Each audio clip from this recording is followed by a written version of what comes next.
Welcome, everyone, to our staffing webinar. I'm Douglas Poe, the director of the Lewis Center.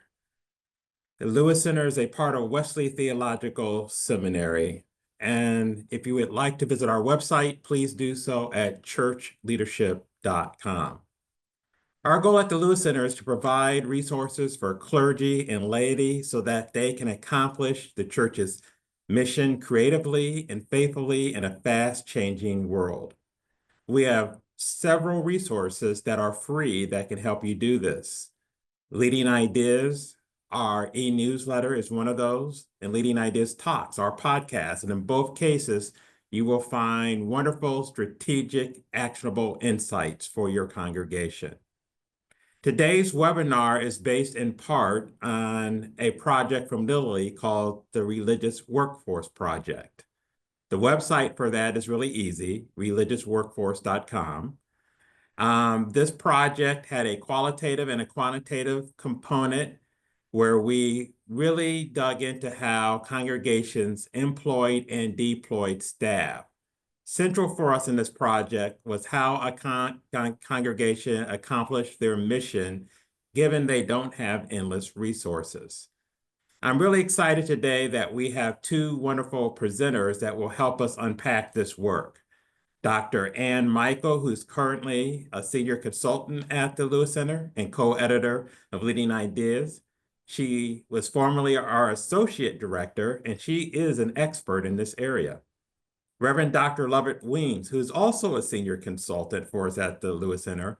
He is the former and founding director of the Lewis Center, and he was instrumental in leading the quantitative part of the Religious Workforce Project. He will provide wonderful insights from the findings of the project. There will be a question and answer period at the end of the presentation. Please type your questions in the chat, and we will compile them and ask them to Dr. Michel and Dr. Weems. If for some reason we don't have an opportunity to ask your question, we will still get an answer back to you after the seminar. Let us please open with a word of prayer. Gracious God, we're so thankful for this day and this time. We're thankful, Lord, for the work congregations are doing to make a difference and transform the lives of others. We know this work, Lord, requires staffing, be it paid or volunteers, and we ask that you truly would bless those congregations doing this work, that you would fill our hearts and our spirits and minds as we learn ways to do this more effectively today. We ask all of this in your Son's name, amen. Amen. I now welcome Drs. Michel and Weems. Yes, well, good day to all of you. I am so pleased that you've joined Dr. Weems and me for this discussion on a subject that's really critical to the church's overall fruitfulness in ministry. The typical congregation invests almost half of its operating budget in staff expenses, and so it's very important to ensure that your staffing is supporting your congregation's overall vision and strategy. You will learn today that the trend over the past several decades has been in churches of all sizes for them to add more non-clergy staff. And these staffs can be tremendous catalysts in supporting the vitality and effectiveness in ministry. But churches also can find themselves sometimes overstaffed or wrongly staffed if they fail to think strategically about their overall staff pattern and assure that each staff position is fruitful and necessary. And so we hope that some of the information and perspectives that we'll be sharing will aid in your discernment. As we begin, I want to acknowledge that every church is unique. And as we share data on what's typical in terms of staffing among churches broadly, know that your church has a unique history and context and pattern of ministry. And so your goal should not be to try to have a staff pattern that exactly matches what is typical or average. Nevertheless, we think there is something to be learned in looking at the broader trends and patterns, not just in how your church compares to other churches, but also how you can assess trends within your own church over time. So before we get into some of the specifics of congregational staffing, I want to acknowledge that church staffing occurs within the context of broader labor market trends within our country. And you see on the screen some of the larger labor trends that have marked recent years, particularly the years coming out of the pandemic. Underlying demographic trends such as an aging workforce and declining labor force participation are likely to continue, meaning that, like other employers, churches may find it harder to keep and attract capable staff members. More flexible working arrangements, including remote work, are part of that. And some of these trends present opportunities as well as challenges. For example, the increasing ease with which churches and other employers can engage specialized expertise through outsourcing, freelancing, or gig workers. Still looking at the big picture, it seems that the typical staffing pattern across churches is evolving. Church consultant John Wimberly has observed that in the 20th century, many churches followed a standard staffing model. As a congregation grew in membership and mission, it first added a director of Christian education, then an associate pastor or pastors, and a business manager, usually in that order. He says today, though, that congregations are questioning the need for all of these positions, at least as they were performed in the past. Take, for example, the venerable role of church secretary. When I first joined the staff of a church 30 years ago, our church secretary spent her days answering the phone, typing the senior pastor's sermon manuscripts, and keeping track of membership information on a Rolodex. All of these tasks are now automated and decentralized due to technology changes. When a seminary classmate of mine joined the staff of a large church, he was handed a laptop and told, "Here's your secretary, now go and do ministry." Similarly, changes in the average size of congregations, an evolving paradigm of faith formation, changes in worship styles, the decreasing presence of younger people in many churches, as well as the increasing importance of digital communication and online ministry. All of these factors seem to be giving way to a changing pattern of staff roles that focuses more on emerging paradigms of ministry. So many churches can get caught in a trap of seeing each individual staff role in isolation. A staff member resigns, or there's a need to hire for a new role, whether it's a musician or a youth director or whatever. And the emphasis is on filling that immediate need or filling the hole that's left behind when someone resigns. And churches sometimes don't stop to think about how that position relates to the church's larger ministry and staffing needs. And the result can be just the perpetuation of the same pattern, regardless of whether it's still most appropriate. But if a church has taken the time to think more strategically about its overall staffing pattern and needs and imagine a future vision for what an effective staffing configuration might be, they can be in a proactive rather than a reactive position when staffing changes occur. And if you're in that place, it allows you to then reshape your staff over time through normal attrition or retirements. There are several ways to assess your church's staffing compared to other churches. We begin with financial comparisons. Churches vary in the percentage of their spending that goes for clergy and lay staff. However, in virtually all cases, personnel represents the largest single category of expenditures for a congregation. Unfortunately, many denominations do not ask churches to report their personnel spending precisely enough to do good comparisons.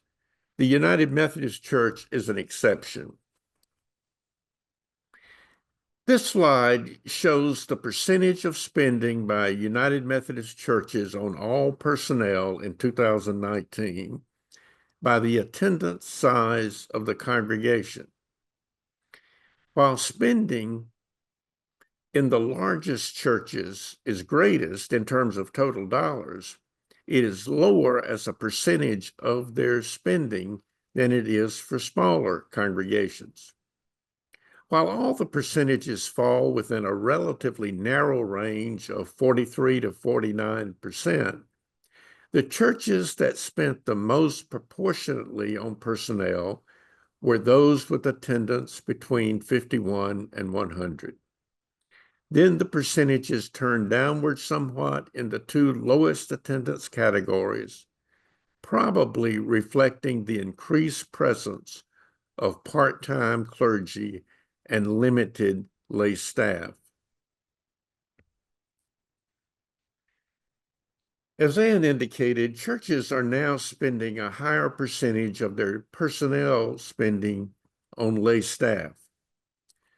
United Methodist statistics began dividing spending on clergy and lay staff in 1989. This chart shows that in 1989, 72% of all personnel spending went for clergy compensation, with only 28% for lay staff. However, by 2019, the two lines come much closer together, showing that 53% of personnel spending went for clergy and 47% went for lay staff. The use of lay staff occurs across all sizes of churches, though lay staff is far more prominent as churches become larger. You can see at the left that churches with 1,000 or more average worship attendance, or AWA, spend on clergy only 26% of their personnel expenditures, with 74% going for lay staff. As you move from left to right and churches get smaller, the percentage of personnel spending for clergy goes up and for lay staff goes down. However, the trend of growing percentages of personnel spending going for lay staff is happening across all of the church size cohorts. So I want to turn now to another common metric for assessing whether a church is over or understaffed, and that's the ratio of staff to attendance. The attendance to staff ratio is most commonly calculated by first determining how many staff you have. And to do that, you would count both clergy and lay staff, counting part-time staff on the basis of their average weekly hours to come up with a number of full-time equivalents. So if you have 2 full-time staff and 6 half-time staff, your full-time equivalent number is 5. And let's say your average worship attendance is 300, that would make your attendance to staff ratio 60-1. Historically, the ratio of 75-1 has been considered sort of a basic rule of thumb, but more recent data suggest that that is no longer as normative as it once was.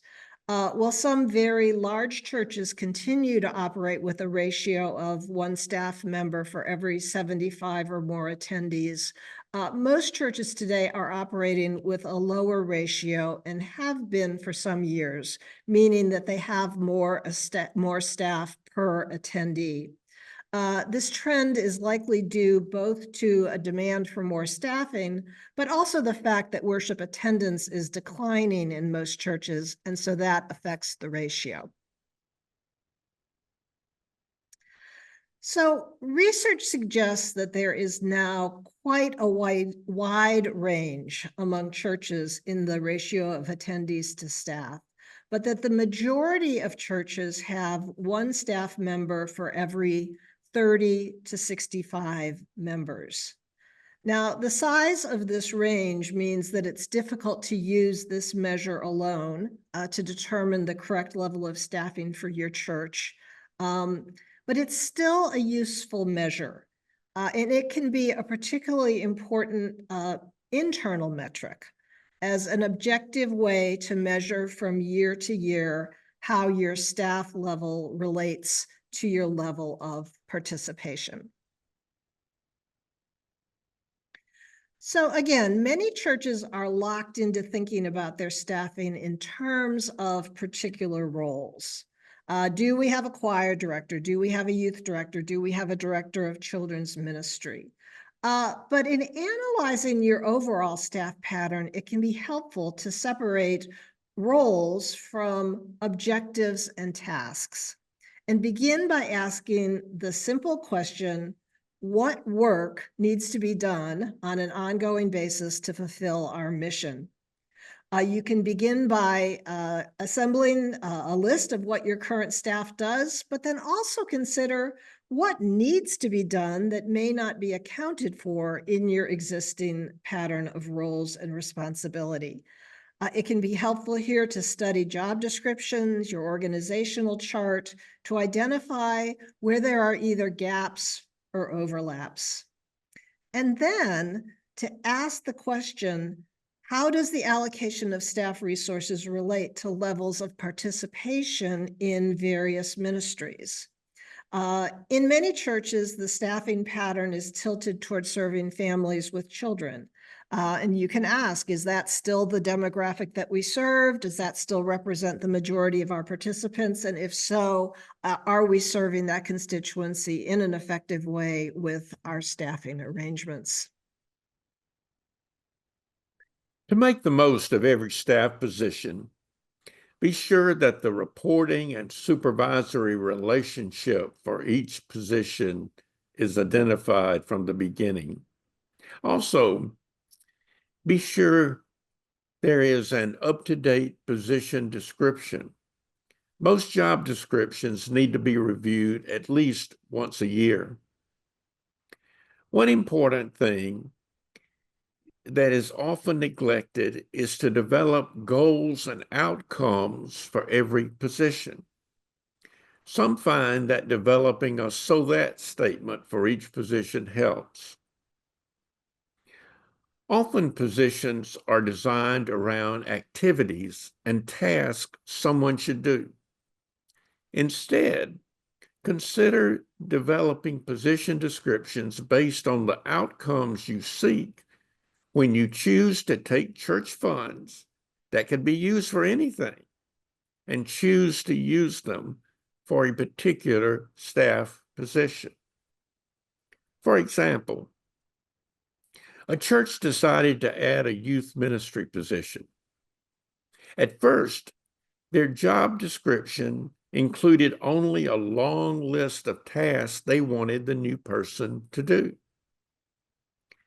Then they added at the beginning why they believed God had led them to create this position. It said, "We are hiring a youth worker so that more youth from our church and community know God's love, seek God's will for their lives, and serve others." So what happened to that long list of tasks from attending staff meetings to planning summer trips? They remained, but now they became what we might call the staff person's ticket for admission. The youth worker was expected to do those tasks, but that's not why they were being paid. They are being paid to achieve the desired outcome. For staff to flourish, they need feedback. There are two types. Formative feedback is intended for growth and occurs when no decisions need to be made. It comes along the way during the course of the year. It may happen in check-in sessions or informal conversations. The only goal of formative feedback is helping someone improve and succeed.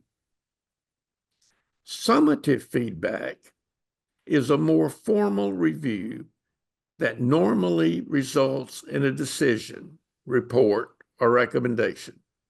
This is the classic year-end review. Summative evaluation has a place, but it is not where growth tends to occur. Feedback should be approximately 80% formative and 20% summative. Remember that if something comes up in a year-end review that is new to the staff person, the process has failed. So because churches are volunteer organizations, a church must also consider how their staff and staffing level relates to volunteer resources. In a smaller congregation, it can be perfectly reasonable for a volunteer to handle bookkeeping or childcare or certain maintenance tasks or other responsibilities.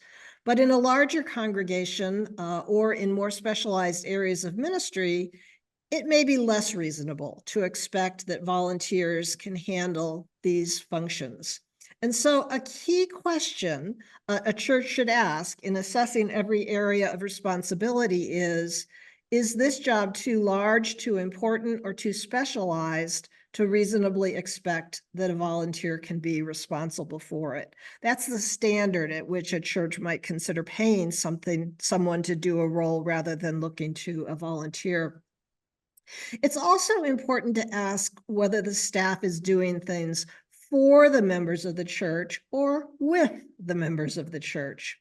If the role of the staff is seen as serving existing members or doing things on their behalf, it can reinforce passivity and inactivity on the part of the church members. Ideally, staff should be putting their focus on engaging and equipping others, especially reaching new people and cultivating other leaders. A related question is, are staff spending too much time with one another? If you find that your staff are spending more and more time coordinating with one another and less time interfacing with church and community members, it can be an indication that your church is overstaffed. And then finally, a lot of churches get caught in a trap of hiring staff to make up for a lack of volunteers. This risk is most acute in declining membership churches that are trying to maintain a level of programming that no longer fits their current attendance.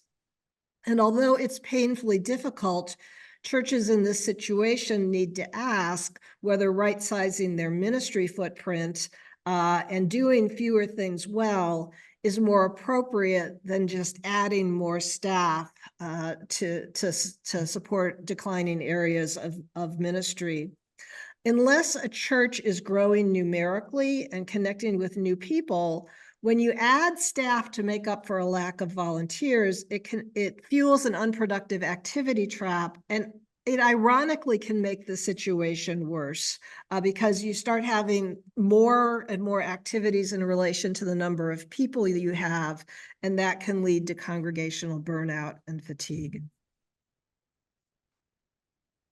Anytime there's an opportunity to rethink a current staffing arrangement, these questions may help.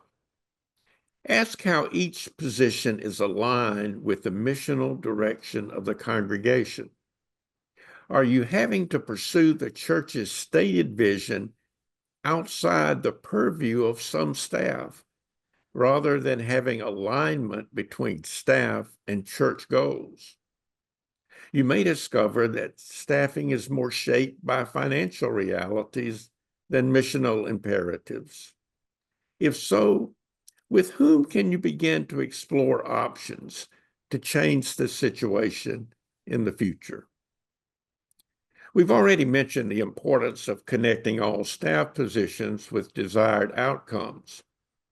It is also important to make sure that the development and maintenance of healthy relationships among staff and congregation is taking place. The three squares on the left under reaching more people are those associated most with new congregations. The three squares to the right under caring for people we have get more emphasis in established churches. The names of these tasks are less important than the realization that priorities change for churches. You always want to ask if you have the right balance between reaching new people and caring for members. One way to assess that balance is to do a rough estimate of the percentage of each staff person's time devoted to these two outward and inward dimensions. Both are important. Just make sure in the totality of your staff that you are not inadvertently skewed in one direction so much that the other is neglected. Are you out of balance? What might this say about how you think of current and future staff positions? Before turning to questions, here are some additional resources. The Lewis Center now has a staff version for its much used Lewis Pastoral Leadership Inventory, or LPLI, a 360-degree feedback instrument. The pastor version has been used for years. The staff version gives an opportunity to have both staff and pastors do the inventories and then help each other learn from the findings. The website is lpli.org. Many pastors and staff have found Ann Michael's book, Synergy, a leadership guide for church staff and volunteers, to be a practical resource in their work. And of course, many of you already received the Lewis Center's weekly newsletter, Leading Ideas. Remember that the Lewis Center website contains a vast searchable archive of free resources for you and congregational leaders. And the website for the Religious Workforce Project mentioned earlier is a resource that includes all the research reports from the project.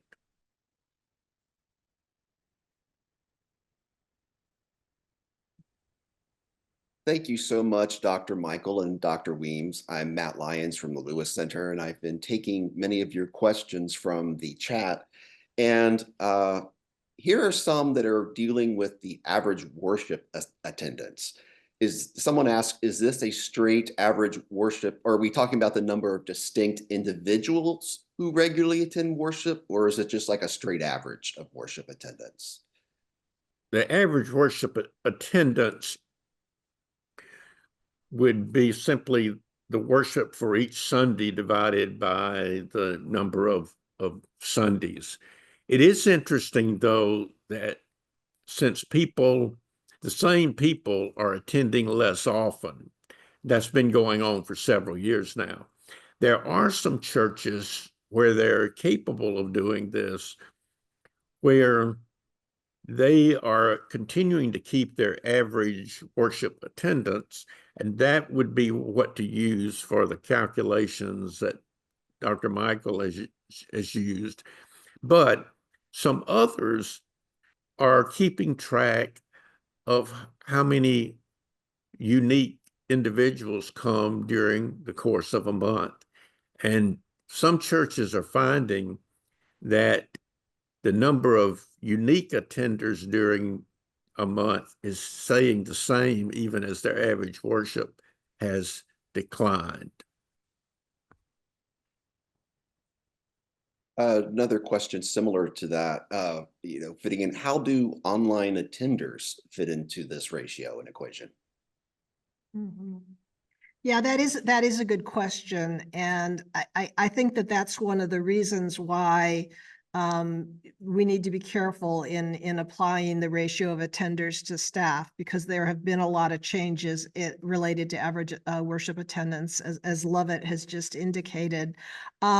It can be much harder to get to get good metrics on who is attending online than it is to count the people who are in your pews on Sunday morning. So I think a lot of churches are still trying to figure out how to measure and gauge the actual size of their online reach.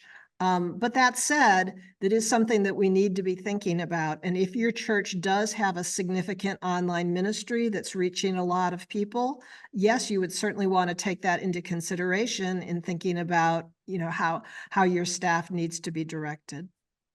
In terms of the online attendance, I wouldn't, for staffing purposes other than that particular audience, I wouldn't think that it will make a great deal of difference. So I wouldn't lean on those numbers too much. Doesn't mean it isn't important, it's just different. For example, I was a pastor once of a church where the services were both on radio and television. And we never knew how many people that were there, except anecdotally, or if someone mentioned that as a reason to come to the church. But in terms of most of the aspects of the congregation, it didn't make a lot of difference. Now, online worshipers often are somewhat different in that coming out of the pandemic, you have a number of people that are highly invested in your church who are part of those online worshipers. But you need someone, it doesn't necessarily have to be a new person or a paid person, but that online constituency needs a lot of attention.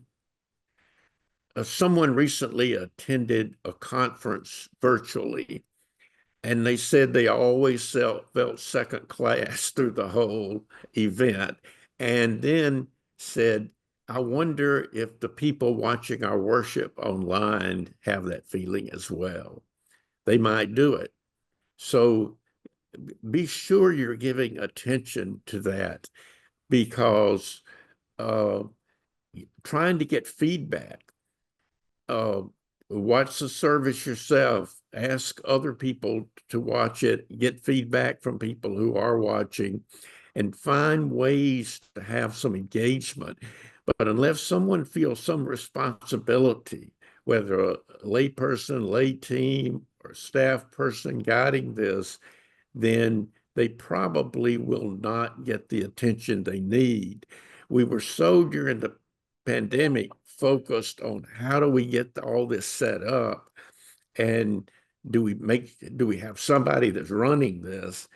But now we have to think about it more in terms of the ministry that we are providing. One more question about the average worship attendance. Most of these analyses refer to the AWA. Does this assume a fairly standard ratio of AWA to membership? In other words, how do higher and lower membership numbers, independent of average worship attendance, affect staffing requirements? Yeah, that's a good question, because it's possible that churches have lower attendance, but because of high aging in the congregation or other factors, they have a great legacy membership that may bring obligations and responsibilities that other churches would not have.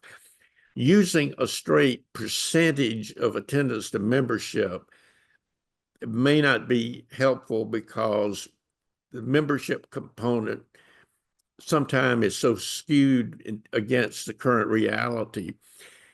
Churches that have been around a long time tend to have a lower percentage of their members attending, whereas new churches will have a very high percentage of their members attending.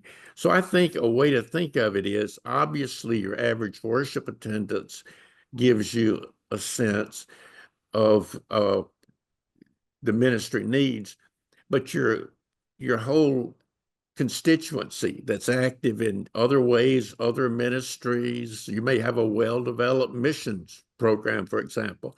And then also your constituency that's beyond being active in the sense of attending things. So these are all things that need to be factored in for your church's planning. Thank you. I'm going to combine two questions because they're both about the pandemic. When considering staff members' responsibilities to recruit, equip, and empower laity for ministry, volunteers, they mean, can you speak to the growing challenge since COVID of engaging laypersons in stepping up to serve and lead?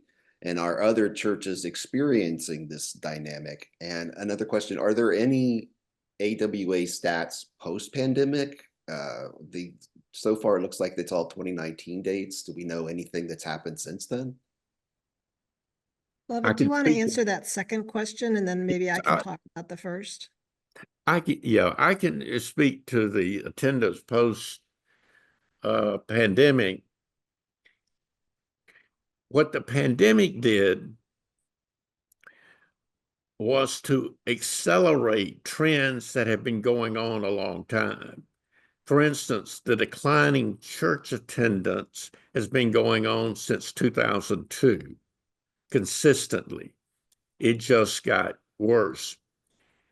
But on the other side of the pandemic, the attendance continues to go down, but at a faster rate. Mm-hmm. So you hear from a lot of churches about the reticence that people have had to get back involved in volunteer roles since the pandemic, and I think that is real.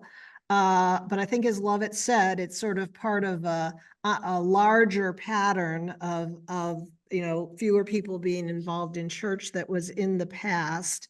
I think that, but it is difficult. I mean, it's always been difficult to engage volunteers. And so I think when we're up against a harder challenge, we have to really, work harder at some of the basics of volunteer recruitment.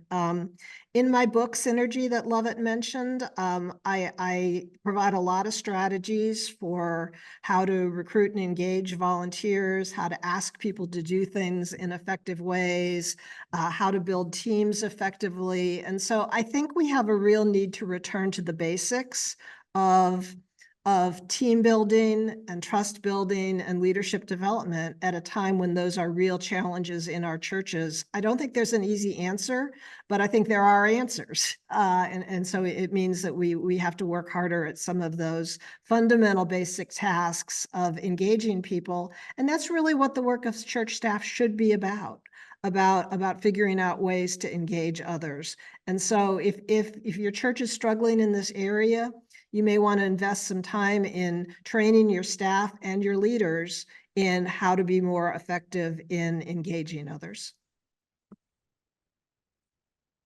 Dr. Weems, this one is for you. Can you share a job description with the "so that" in the end?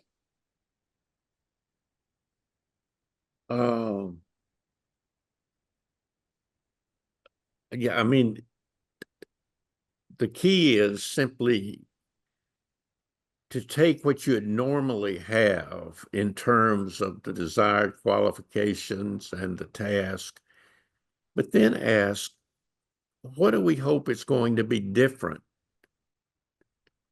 6 months from now, a year from now, 2 years from now, because we're investing these resources that we could use for anything in this position?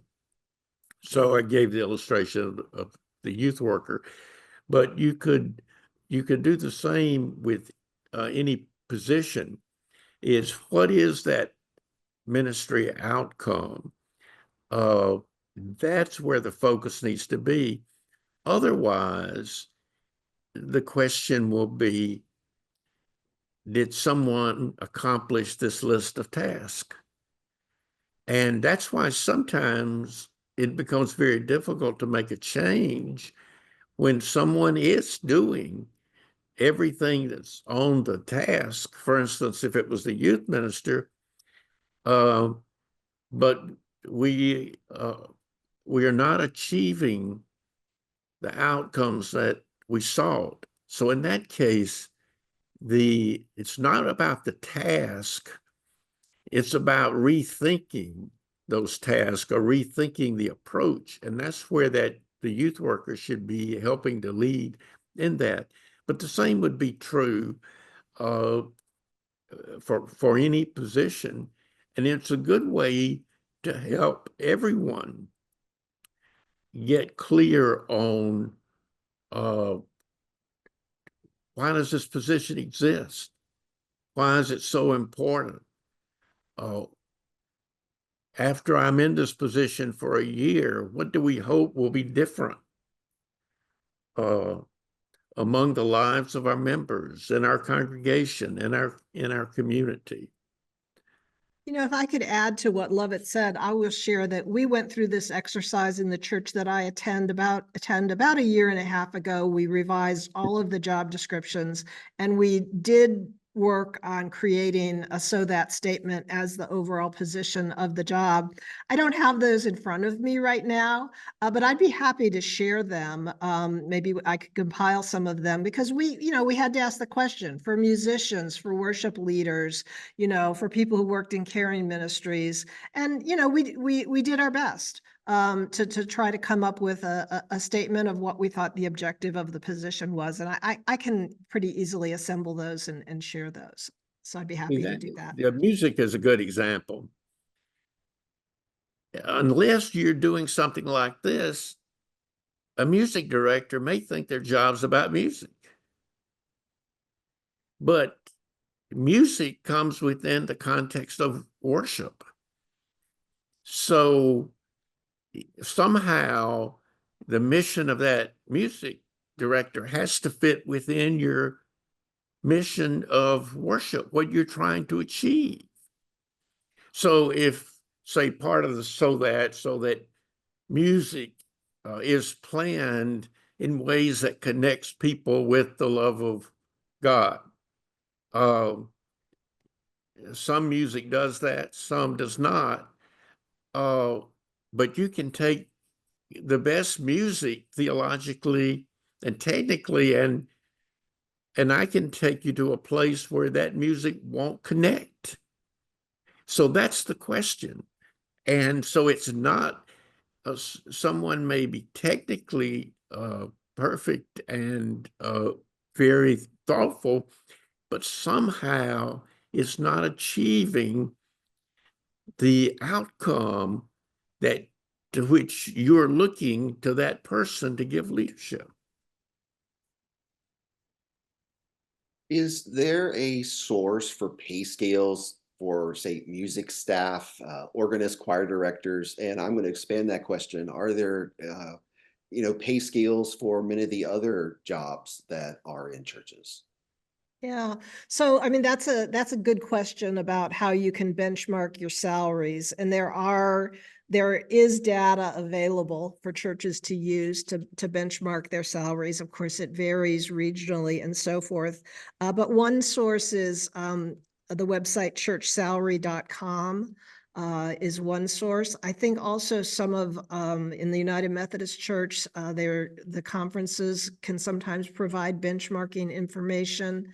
And I really encourage people to make use of that, because it's just a helpful way of knowing whether what the market is, and whether your salaries are appropriate. Can you add to that at all, Lovett? Well, I would begin with congregations that are around you, no matter what the denomination is, to get some sense of what's going on. And then within your own denomination, you may go out a little bit beyond your local, but churches that are comparable in size and mission focus. Here's a great question.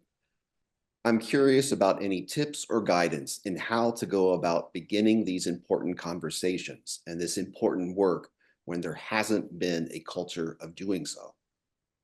Yeah, no, I thought that question might get asked because I think it is hard to know how to begin this work. And I would say the first step is information collecting, right?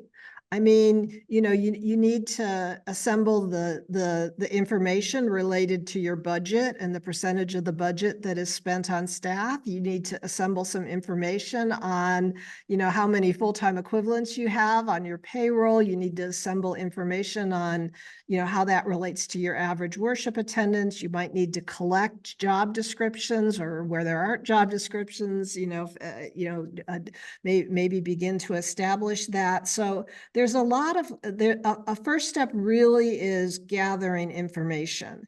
And, in most churches, the work related to a church staff falls under the jurisdiction of the senior pastor as head of staff. And then if there is some kind of personnel committee within the polity or governance of the church. And so that's probably where it would begin.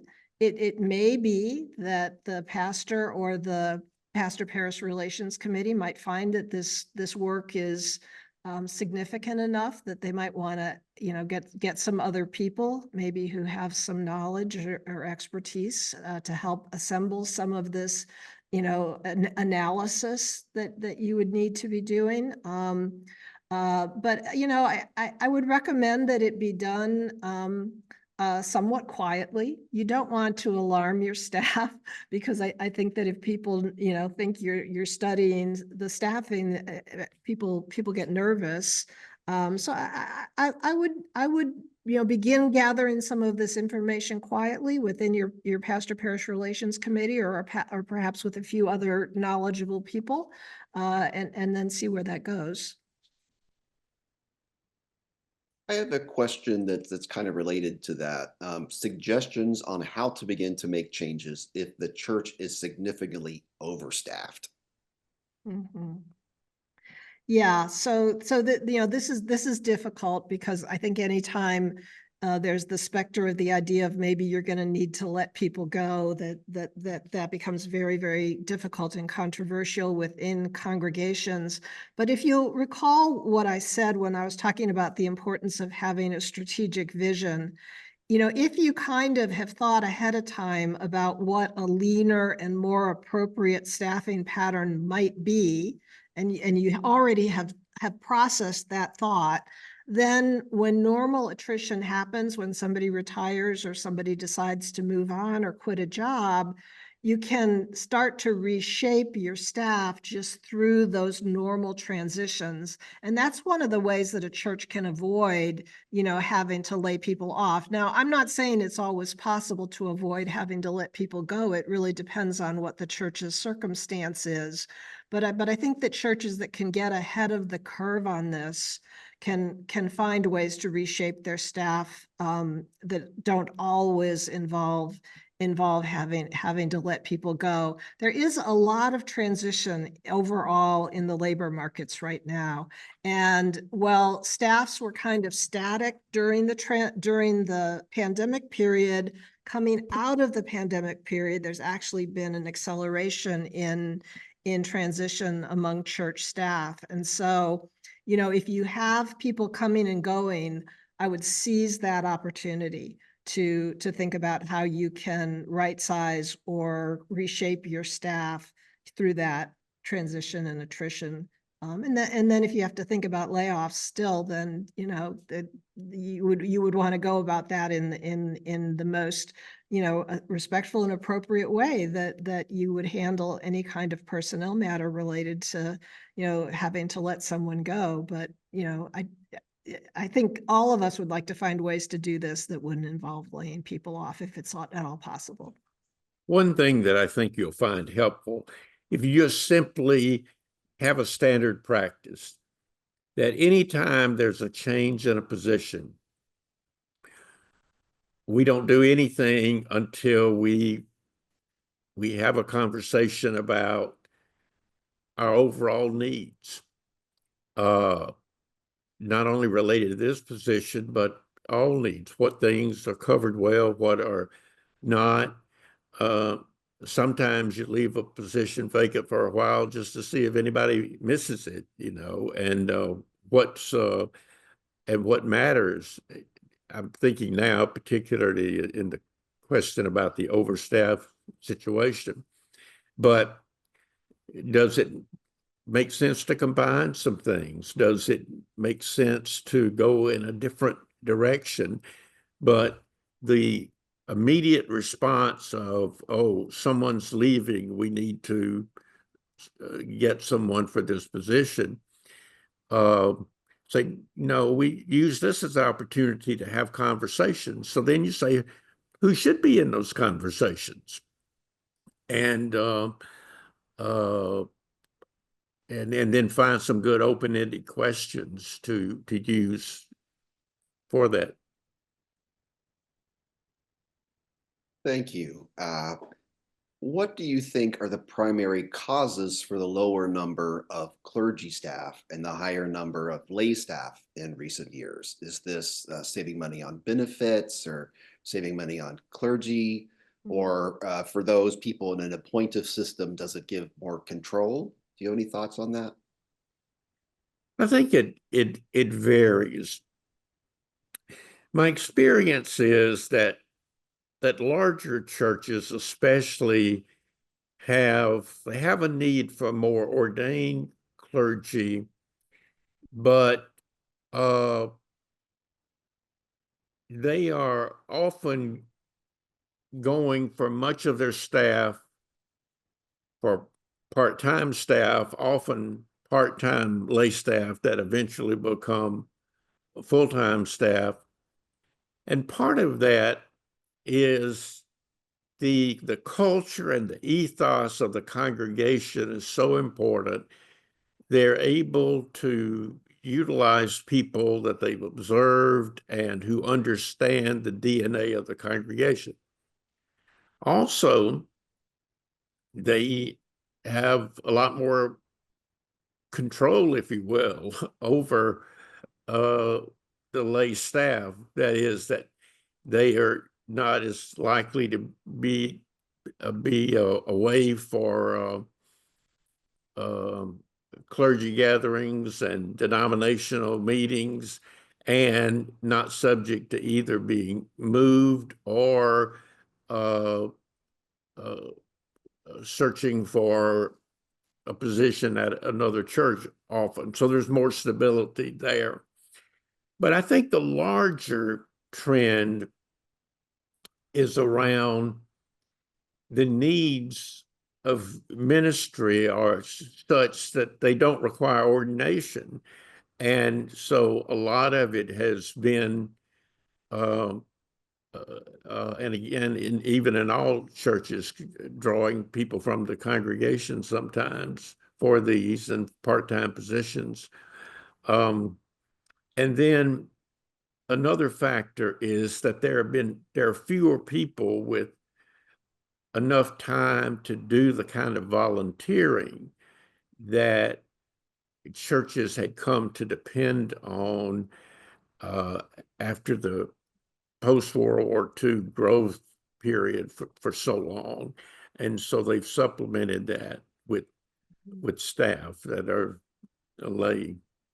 Yeah, if you go all the way back to when this trend toward more lay staffing began, say in the 1970s, there's a whole variety of reasons. As Lovett said, part of it was a changing culture of volunteerism. When women started returning to the workforce, a lot of things that women had done in the church all of a sudden needed to figure out a different way to keep track of those. There are dollar and cents factors for some congregations because lay staff usually come with a lower overall impact on the church budget than ordained people do.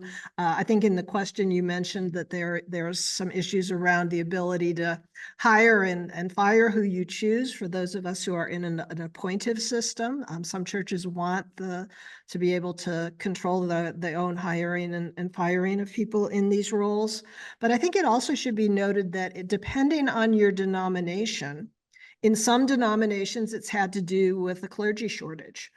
So for example, in the Roman Catholic Church, there's been an explosion of lay workers in Catholic parishes that has to do in part with the shortage of priests.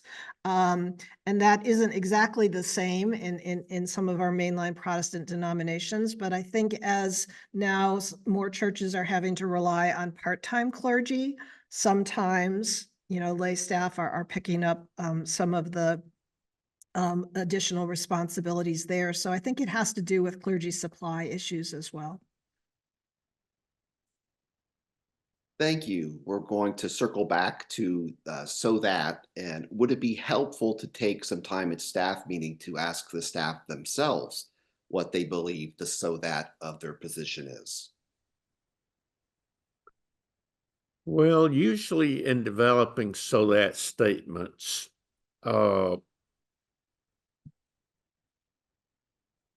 the first effort is not the final one. There's a chapter in a book that Tom Berlin and I did called Bearing Fruit. One of the chapters is the two most important words for fruitful ministry, so that we have worship, so that I tell a story in there about asking, first time I ever asked a group to work on this, I said, next summer we will have Vacation Bible School, so that. And people just struggled with that. And some said, we will have Vacation Bible School so that we will have Vacation Bible School, or so that children will have fun. And I said, well, you won't need any literature for that. But finally, in working on it, they came to something like this. Next summer, we will have Vacation Bible School so that children will come to know and love God more, and we will reach children in the community we've not yet reached. Well, see, that then is going to shape your curriculum. It's going to shape what time you have the event. It's going to shape the teachers you recruit, where you do the publicity, how you evaluate.